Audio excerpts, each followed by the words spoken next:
Periode 2020-2024 nampaknya merupakan masa yang menjanjikan peluang bisnis cukup besar bagi Airbus Defence and Space di Indonesia.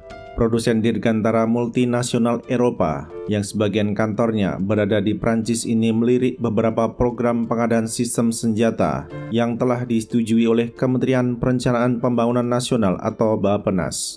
Padahal pada periode 2015 sampai dengan 2019, kondisi program akuisisi mesin perang Indonesia tidak terlalu menguntungkan pabrikan yang juga membuat pesawat penumpang komersial ini, walaupun pada akhirnya Airbus Defence and Space mendapatkan kontrak 10 helikopter H225M. Ditunjuknya Prabowo Subianto sebagai Menteri Pertahanan secara tidak langsung memberikan angin segar bagi peluang firma ini untuk berniaga lebih aktif di Indonesia. Setidaknya sejak 2018, anak usaha Airbus SI telah menawarkan pesawat A330 MRTT sebagai solusi Indonesia untuk pesawat tanker sekaligus pesawat angkut. A330 MRTT adalah varian militer dari pesawat A330-200 yang dikembangkan bagi aplikasi militer. Hingga awal 2021, pesawat yang salah satu pilihan engine-nya ialah Rolls-Royce Trent digadang-gadang akan bersaing dengan Boeing KC-46 yang didorong oleh engine karya Pratt & Whitney. Namun faktanya A330 MRTT kalah berkompetisi dengan A400M yang dihasilkan pula oleh Airbus Defence and Space sebab Indonesia lebih berminat membeli wahana terbang yang ditenagai oleh engine buatan Europrop Internasional.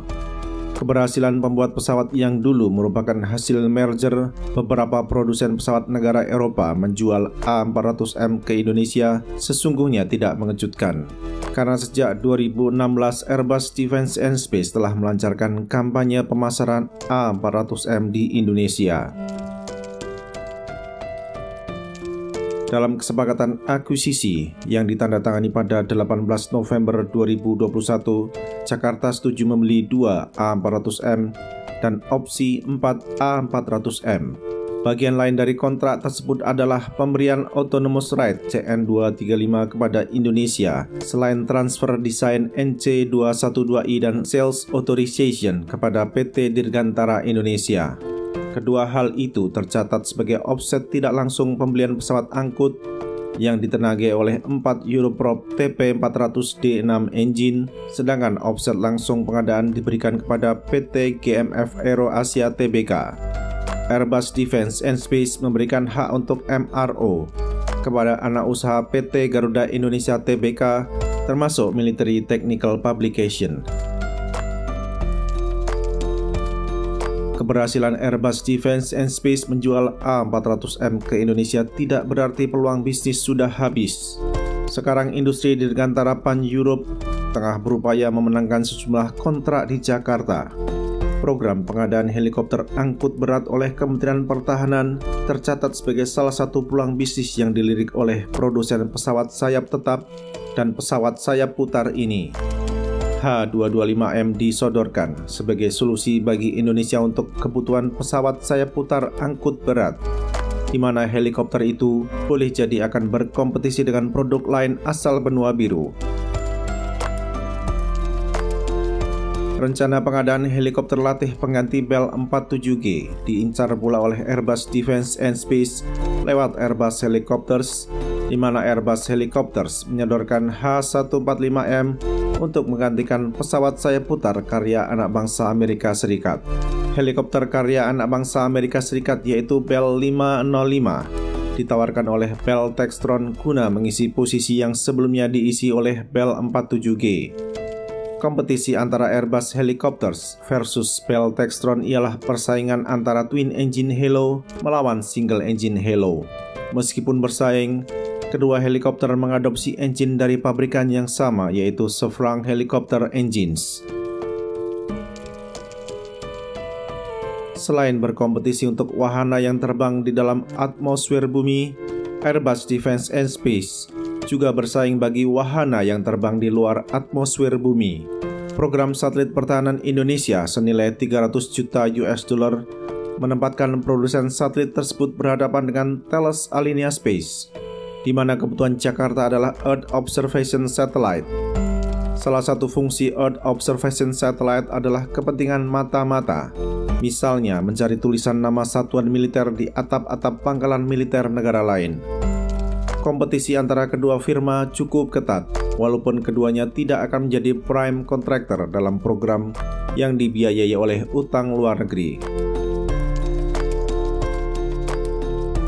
Program pengadaan helikopter angkut berat, helikopter latih pengganti Bell 47G, dan satelit pertahanan tidak dapat dikategorikan sebagai quick win bagi pembuat pesawat angkut C-295 ini. Peluang bagi Airbus Defence and Space guna memenangkan persaingan tetap terbuka lebar, akan tetapi tidak mudah. Pasar pertahanan Indonesia memang bukan pasar yang gampang, namun Airbus Defence and Space telah mempunyai pengalaman panjang berada di pasar ini, termasuk apabila dihitung sejak Aerospatiale dan Messerschmitt Volkobloom melebarkan sayap ke Jakarta. Untuk produk tertentu seperti pesawat sayap putar, Airbus melalui Airbus Helicopters sudah sukses menancapkan kakinya di pasar Indonesia sejak akhir 1970-an sampai hari ini. Pengadaan 2 A400M yang kini kontraknya telah efektif diharapkan akan meningkatkan kemampuan angkutan udara strategis Indonesia. Selain kapabilitas untuk air-to-air refuel, memakai metode probe and throw. Metode demikian akan bermanfaat untuk pesawat pancar gas seperti Rafale, Hawk 100-200, dan Sukhoi Su-27 dan Su-30, namun tidak akan bermanfaat untuk pesawat tempur semacam F-16. Suka atau tidak suka, kehadiran pesawat angkut strategis seperti A400M dibutuhkan oleh Indonesia karena opsi lain seperti Boeing C-17 telah lama berhenti diproduksi. Posisi A400M bukan untuk head-to-head dengan C-130J-30, namun lebih untuk saling melengkapi karena tidak semua peralatan militer maupun peralatan komersial masa kini dapat dimuat oleh pesawat karya anak bangsa Amerika Serikat. Dalam beberapa tahun ke depan, Airbus Defence and Space diharapkan segera menyerahkan pesanan 2 A400M kepada Indonesia. Hal itu akan membantu produsen pesawat tersebut untuk mendorong Jakarta agar segera mengaktifkan opsi A400M sebagaimana sudah disepakati pada 18 November 2021.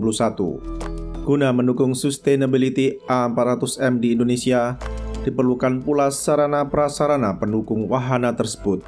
Begitu pula dengan logistik support. Belum lama ini program terkait sarana-prasarana pendukung dan logistik support A400M telah tercantum dalam Blue Book edisi terakhir yang diterbitkan oleh Taman Suropati, sehingga akan menjadi program quick win bagi Airbus Defence and Space apabila penetapan sumber pembiayaan disetujui oleh Menteri Keuangan.